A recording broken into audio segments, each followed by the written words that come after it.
Okay, welcome and thank you all for joining us for the BOMA Kansas City September membership program.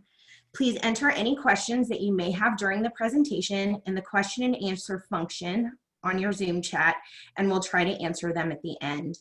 It is my pleasure to introduce John Stevens. John is the president and CEO of Port KC. He is an economic development professional who has spent his career focused on utilizing thoughtful development concepts to improve the community. He is passionate about his city and has built a reputation for creativity and collaboration. Previous leadership roles include serving as president of one of the largest urban redevelopment districts in America, director of economic development for Kansas City, Kansas, and CEO of Visit KC. As an entrepreneur, he has guided boards and corporations to innovative success.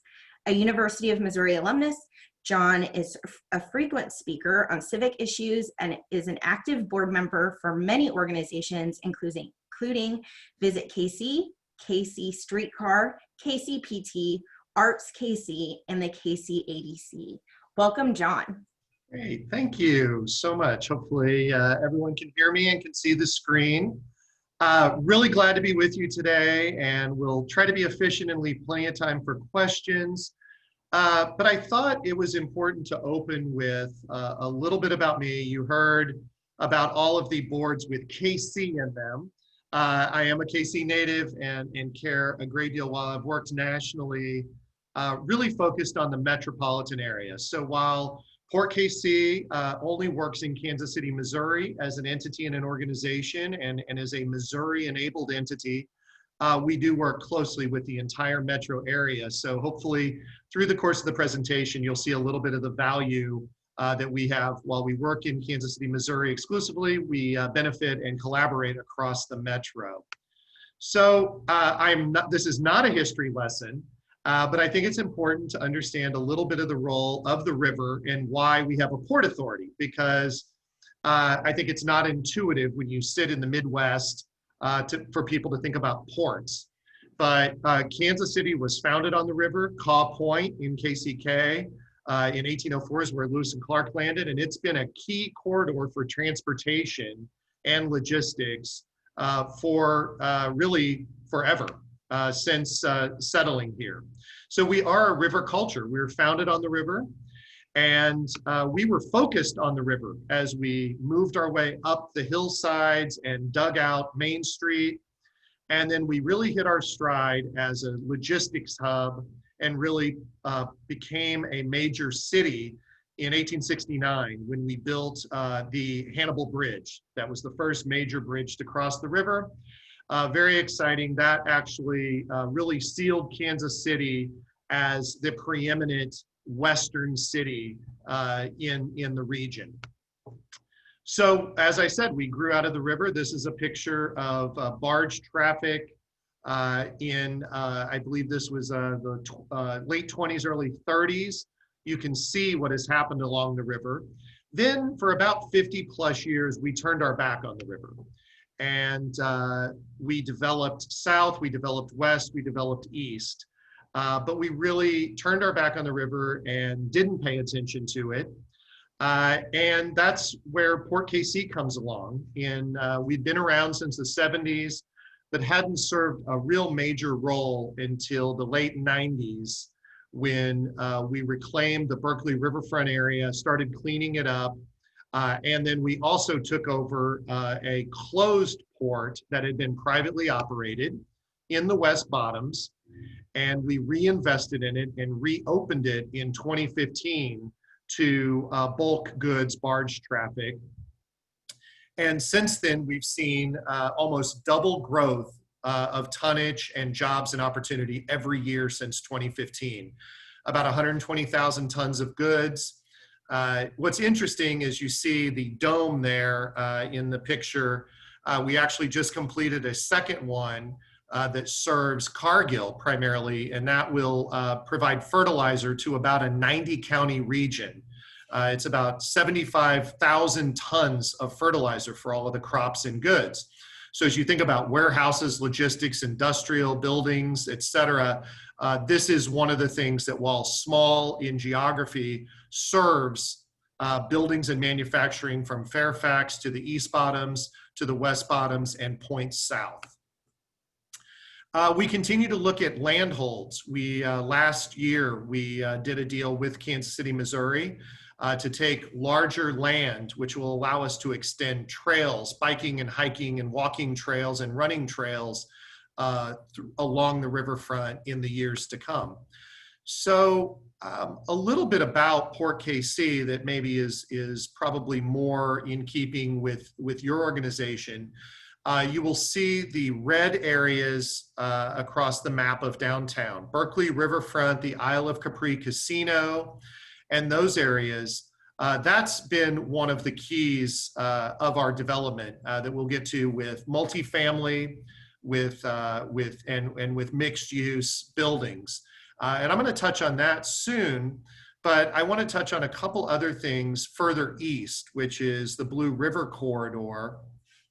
And one of the things that we're looking at and we are developing for those of you who work in tilt-up industrial and manufacturing facilities is the Blue River Corridor and the future of the ports. We acquired 420 acres of what had been brownfield steel mill. It was an AK Steel site on the Missouri River. And we are in the midst of turning that into a new logistics port that will actually have 5 Class 1 rail lines, trucking facilities, as well as we just signed a final announcement, and it's in development to do something that will be revolutionary in America, but has been done forever in Europe. And that is container on vessel on the Missouri and Mississippi rivers. So the new facility, Missouri River Terminal, will actually, with our partnership at Port of Plaquemines, Louisiana, will actually allow the large shipping containers to arrive from points all over the world into the Gulf of Mexico through the Panama Canal, be loaded directly onto these vessels that will hold up to 1,800 large shipping containers. And these will be brought to Kansas City and St. Louis and then offloaded onto rail and trucks. And it will be able to accommodate. So this year, the Kansas City Metro will transit about 1 million shipping containers. By 2030, that's expected to be 2.4 million.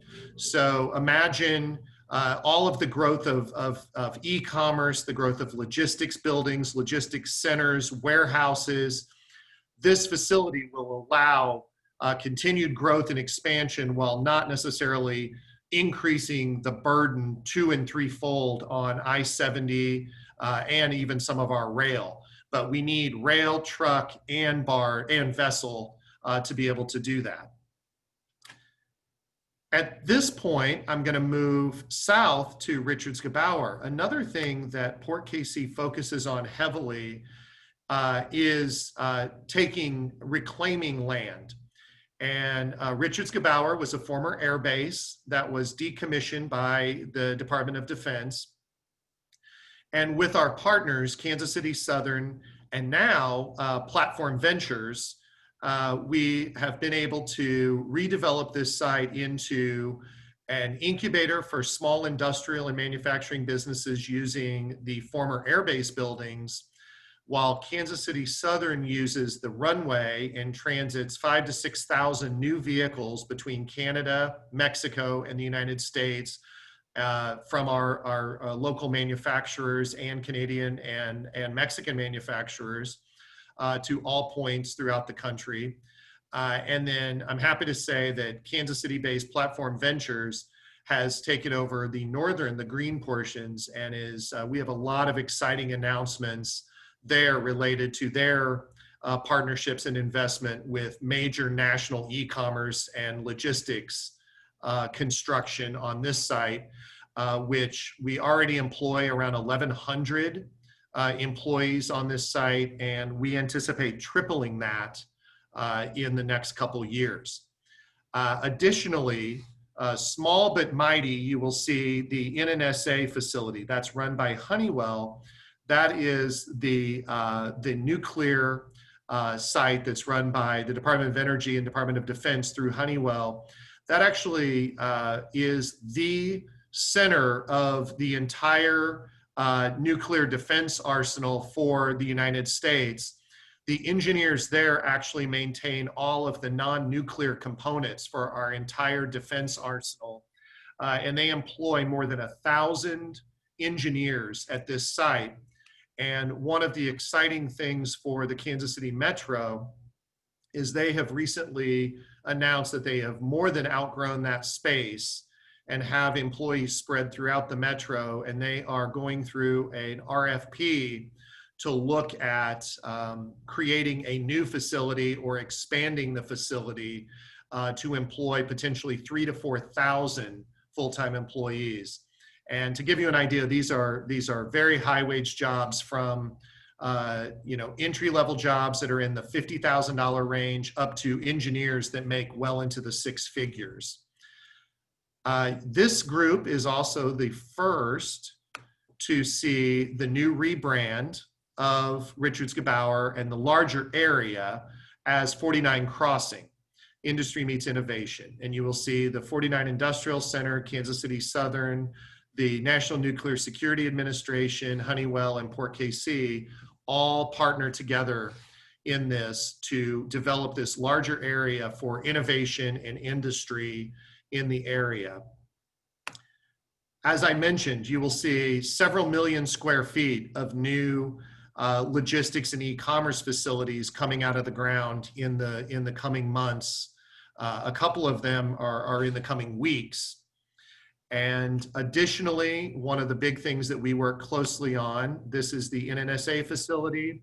You will also see we are working on rail spur expansion in this area, which will open up much needed rail to warehouse logistics centers, as well as advanced robotics.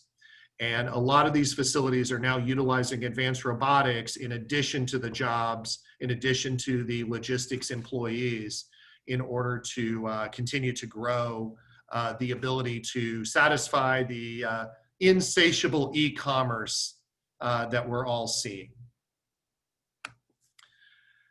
So at this point, before I move on to our mixed use and apartments on the riverfront, I cannot see the chat because I have this on. So if there are any questions, maybe if our host can turn audio back on and maybe read off any questions. I will. There are no questions Okay. right now. I do have questions prepared to ask you, though. All right, no problem.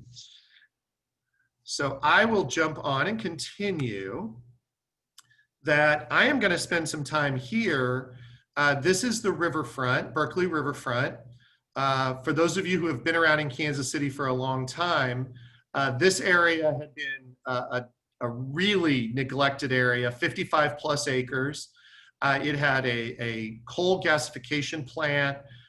Kemper Arena's roof, when it collapsed, was dumped here. There was a tow lot here. And through federal and state remediation dollars over several years, we were able to clean this entire area up, put new infrastructure in, build the new interchange at the Bond Bridge and I-35, and open up 55 acres for future mixed-use development. And it's important to also, I'm getting a little bit into the weeds, but this is, I think, a technical group.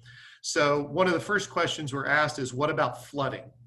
So the great thing about the investment and reinvestment of Berkeley Park is we backfilled the entire 55 acres. So all of the land area is above the levee wall. So you will not see a levee when you walk into Berkeley Park. And the 15-acre park and the trail network is actually built atop the levee. So the entire development is above the 500-year floodplain. It also has all new infrastructure. And as we look at the area I'm highlighting here, this is I'm going to go back. This is the Union. So this was the first project to open, and it is a 410 unit apartment complex with our offices. Actually, the Port KC headquarters is based here. And then it has a center line parking garage. What's unique about this is it includes a couple 100,000 gallons of below grade stormwater detention. So you will not see detention ponds or other facilities. And we are replicating that in all of our projects on the riverfront.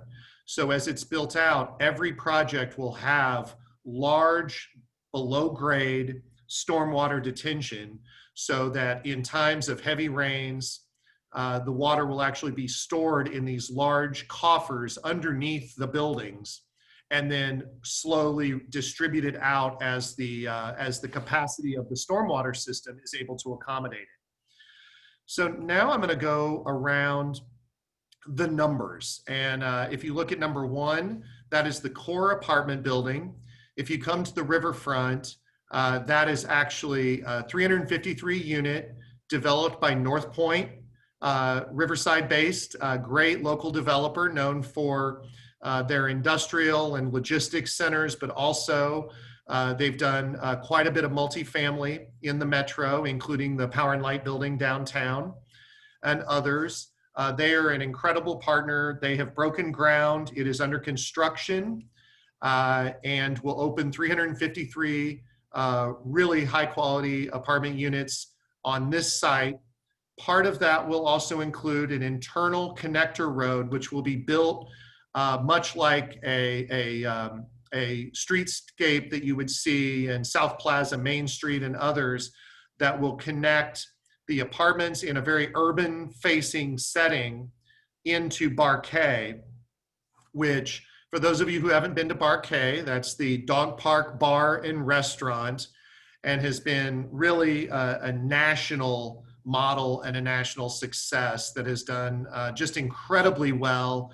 And we were able to partner with that private developer to do a long-term land lease and development partnership, where the actual dog park runs under the MoDOT, Missouri Department of Transportation, highway easements. So a large section of the 2+ acres of the dog park is actually under the highway bridge. So you have a really great shade and a real urban setting. And they've been just setting month-over-month records with a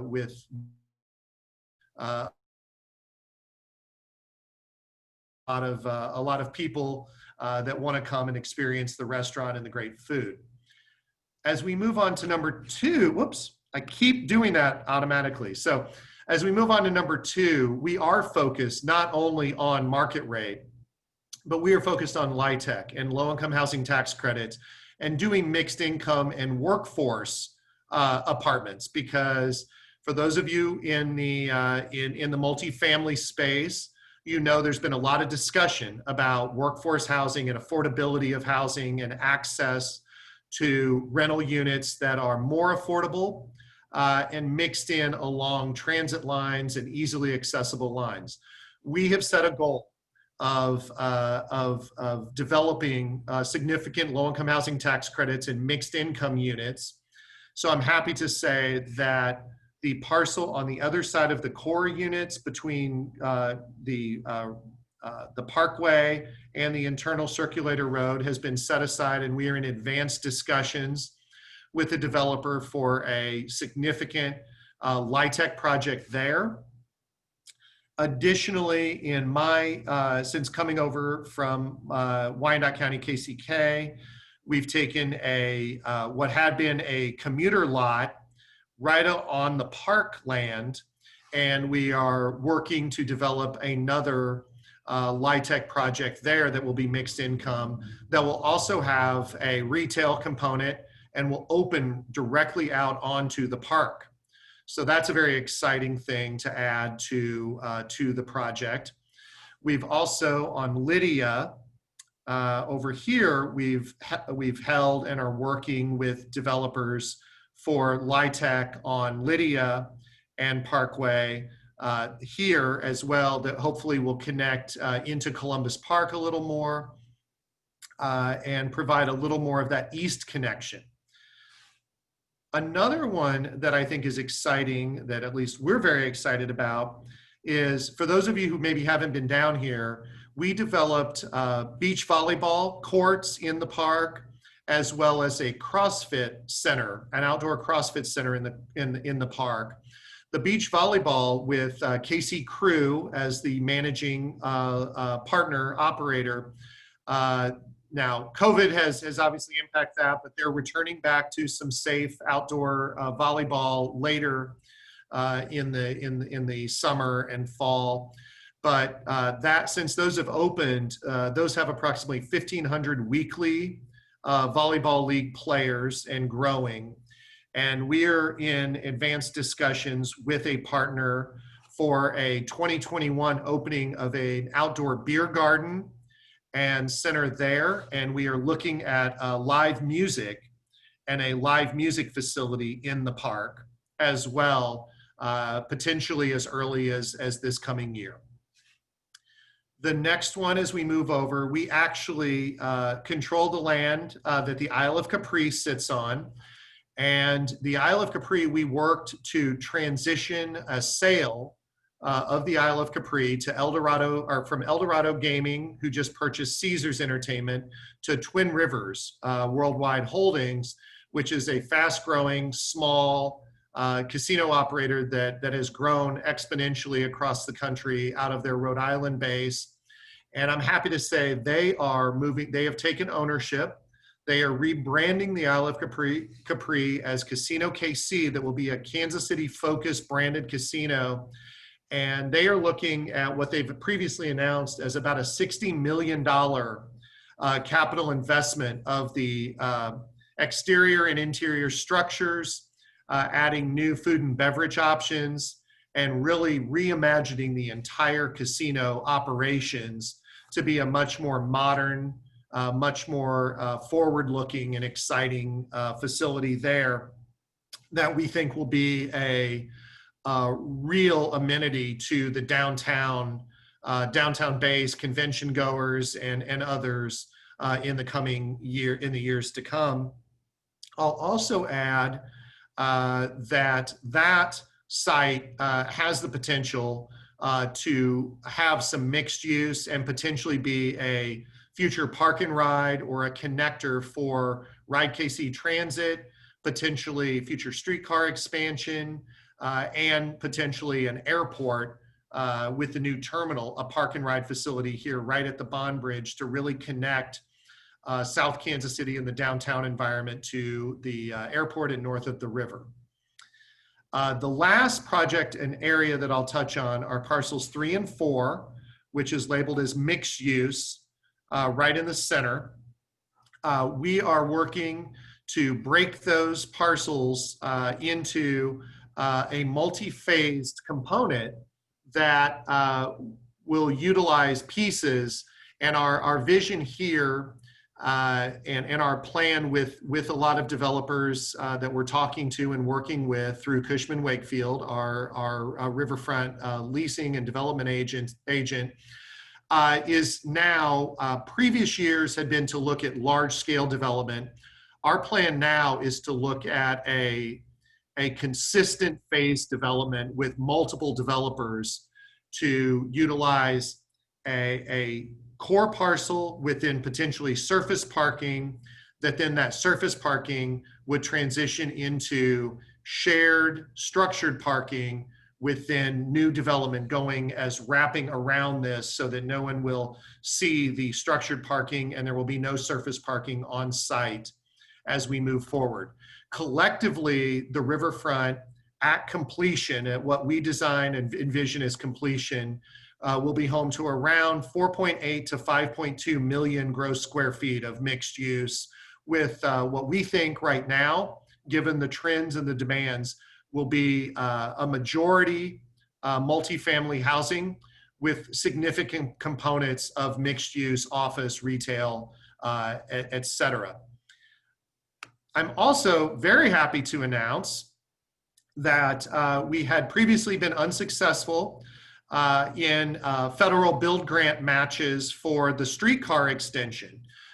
You've heard the success of 8+ million riders since opening, the massive development of along the streetcar line from the River Market through downtown to Union Station. You've probably also seen the reporting of the initial $50 million build grant for extending the streetcar to UMKC and the plaza. That's incredibly exciting, but much more quiet is we have been working with Ride KC and with the Streetcar Authority, and we have completed 30% engineering and design for extending the streetcar down the viaduct, the Grand Viaduct, and down to the park. This is envisioned as a 2-phase development. Phase 1 would extend the streetcar to the western end of the park, and phase 2 would extend it on to I-29, the Bond Bridge, and the East Bottoms, and to a terminus near the casino. I am happy to say that this has not been reported yet widely, but about 40 minutes ago, received a call from Senator Blunt's office that we have been awarded the build grant for phase 1 extension to the riverfront. So you'll be seeing the news reports soon that we will be building the streetcar to the riverfront starting as early as next year. That's so exciting. So you're the first group to hear that, but it's very, very exciting, and it is truly going to be, it will be transformative. It will be in conjunction with for those of you who are runners, walkers, bikers, part of the design and engineering will include a new dedicated bike pedestrian bridge that will run along the Grand Viaduct and curve down that blue line and end right at the base of the park. So we're very excited about the design and planning of that. And you can see some of the early renderings of the streetcar stop for the park that will really connect the community to the riverfront. Here's a little bit for those of you who haven't been down. Here's the Union Apartments. Here is the under construction core apartments. Here is some of our land use and massing plans for the riverfront, looking to the east and looking from the north to the south to downtown. For those of you in development and that understand all that, we actually recently did a revised land use with revised FAR numbers that would allow us to go more vertical on the riverfront. So we have the ability to do taller, larger buildings up to and beyond 10 stories as development allows. And we think with the streetcar, we will start to see more consideration of more vertical, dense development. I'm going to take a breath, but I'm going to go back to, if you look here, you will see we've covered the West Bottoms, we've covered the East Bottoms and the Blue River Corridor, we've covered the downtown riverfront, and I'll highlight the green parkland. This is a dream and a vision of mine. All of that land is floodplain that is owned by Parks and Rec in the city of Kansas City, Missouri. There is an immense potential to eventually connect miles of levee trails and miles of riverfront from KCK around the Kaw River all the way down. And there is an organization through the Mid-America Regional Council called Metro Blue that is looking at 45 miles potentially of long-term connectivity where you would be able to get on a bike and ride from downtown Kansas City and from KU Med and other places all the way to Weston and all the way to Independence. So we're very excited about that.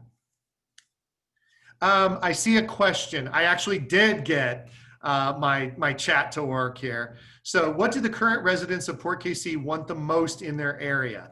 That is a great question. I think what we're finding right now, what they wanted most is connectivity. That's been the #1 thing. So we're working diligently to do that. We have a PIAC grant application with bikes with bike and ped into Columbus Park that we're working with the city on. And then as far as amenities, I honestly think that another restaurant option or two. A lot of our residents, because soon we have 410 units keys right now. We have an LOI for a 120 unit apartment or a hotel complex that we're working on as well. That will be a unique boutique hotel product. So most residents there and future residents with the core apartment, so that'll be approaching 1,000 residents right on the park, have said they would like more dining options, particularly patio and dining options with rooftop and views for them. I think more long-term, as we get more than 1,000 and we get to 2,000 residents, they're looking for more quick serve. I think they would like more of a grab and go kind of concepts. I think that's some of the things that they're looking at. And then a lot of residents have asked for, either in the river market or on the riverfront, a small boutique hotel for when they have guests and friends and family and others. I think that people probably don't intuitively realize that while downtown has added so many hotels, north of the North Loop, there are currently no hotels in the River Market, no hotels in Columbus Park, no hotels in the West Bottoms, and none on the riverfront. So those have been some of the most asked for things. Vanessa asks, how many residents do we plan for the total area? We're going to let market really dictate that. But at this point, based on our land use, we see a potential between potentially doing some lower density row house kind of product mixed with maybe going more vertical with mass transit with streetcar and bus systems. We see potentially 8,000 to 10,000 residents at full build out being on the riverfront, which would, add another 20% to the greater downtown current population.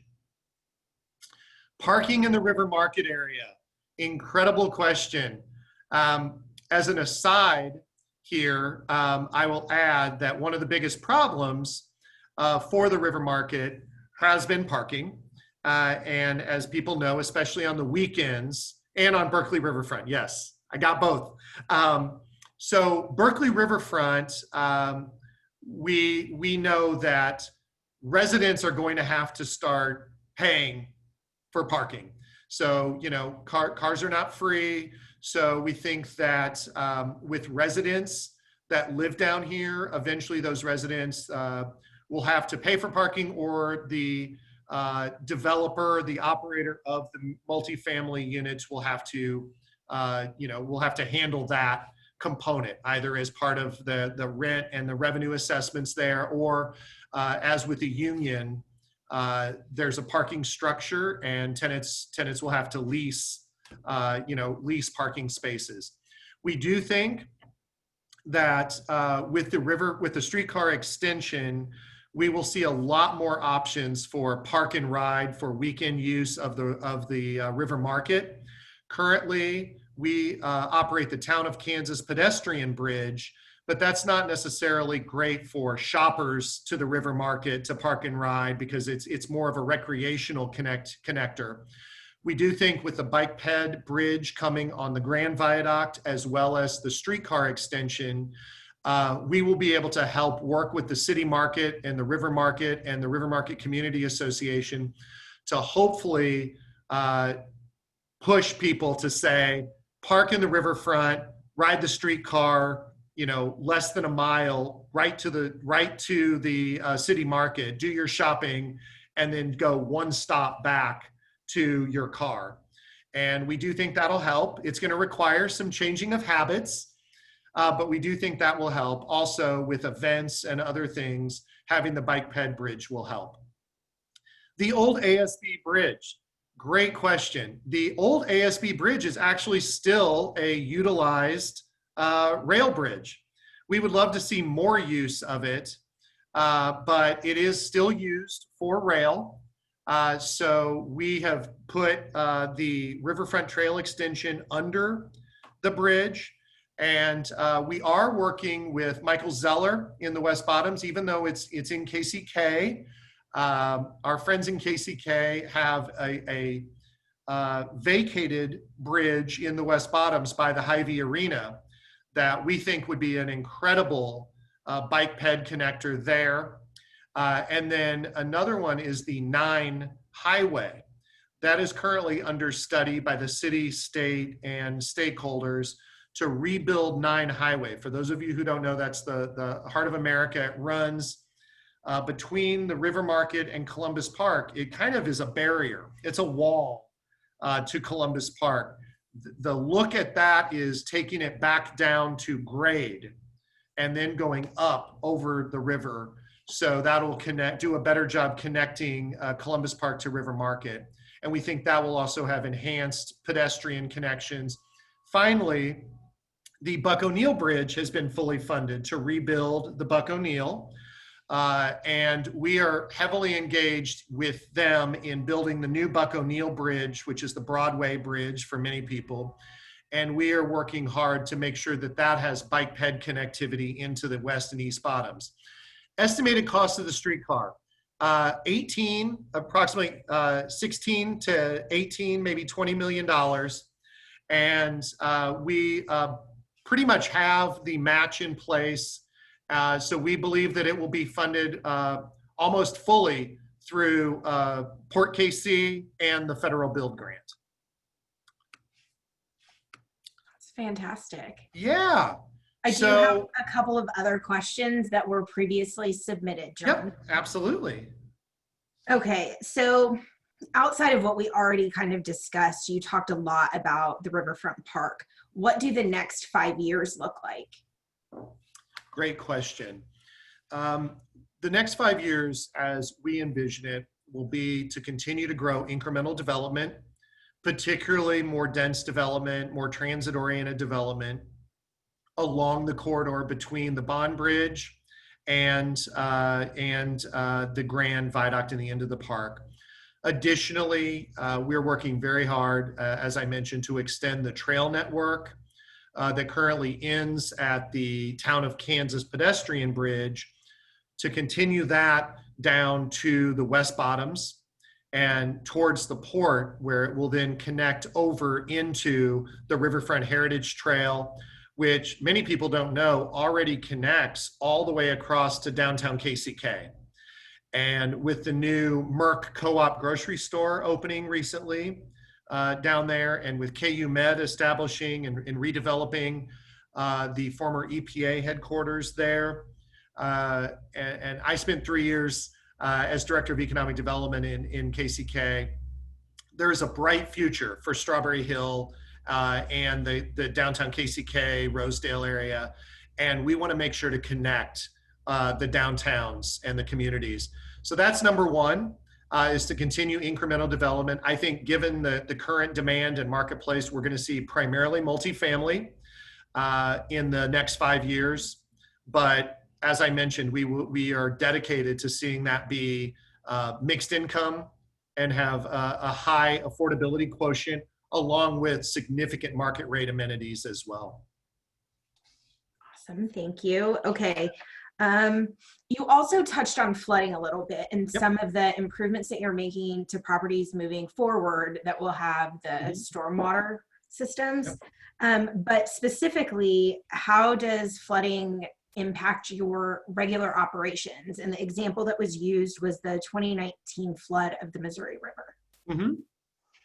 Great question. So the current elevation of the entire Berkeley riverfront development area is approximately 10 feet higher than the levees in Fairfax, and 5 feet higher approximately than the current levees in the West Bottoms.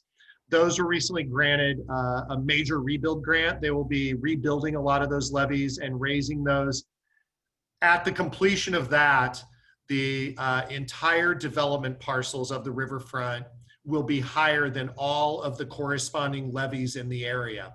So what you will see there is, while I will never say that there is no risk of flooding ever, I will say that for anyone developing in Fairfax, anyone developing in the East Bottoms, anyone developing in the West Bottoms, anyone developing along the Blue River Industrial Corridor, Berkeley Park has a higher total flood elevation than all of those areas.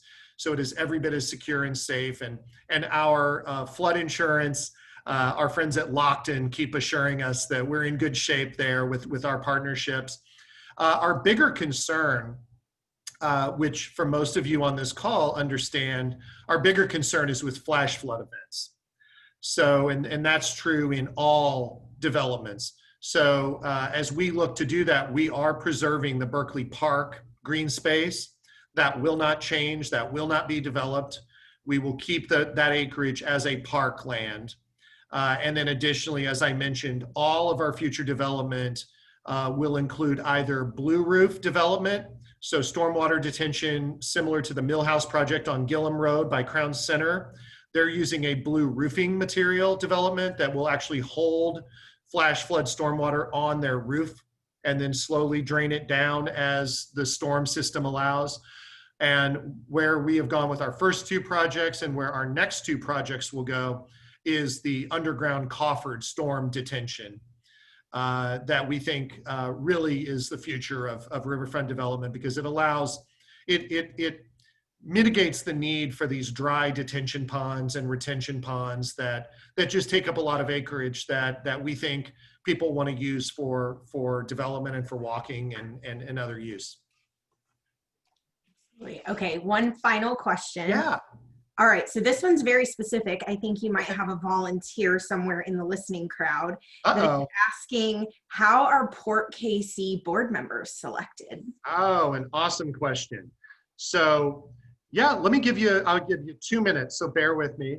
I am so excited because I opened with, I am a consummate Kansas Cityan. I've always been a Kansas Cityan. I grew up in South Kansas City, Missouri, Hickman Mills kid, lived in Brookside. We are a state-created agency. We're one of 15 port authorities in Missouri. We're and if any of the other 14 port authorities are on here, sorry, but I'm going to brag. We're the leading port authority in Missouri and in the Midwest because of the diversity of distribution, industrial, and all of the work we do. But we are fully, totally, and completely partners and tied to Kansas City, Missouri, and Kansas City, Missouri city government. And by that, the state and the city council have granted the mayor of Kansas City, Missouri full authority to appoint our board. So that is very exciting for me because it means we are truly of Kansas City, Missouri. So we have 7 appointed board members. Phil Glenn, who many of you may know, who is one of the owners of Travoy company in the Crossroads, ran for mayor. He is our board chair.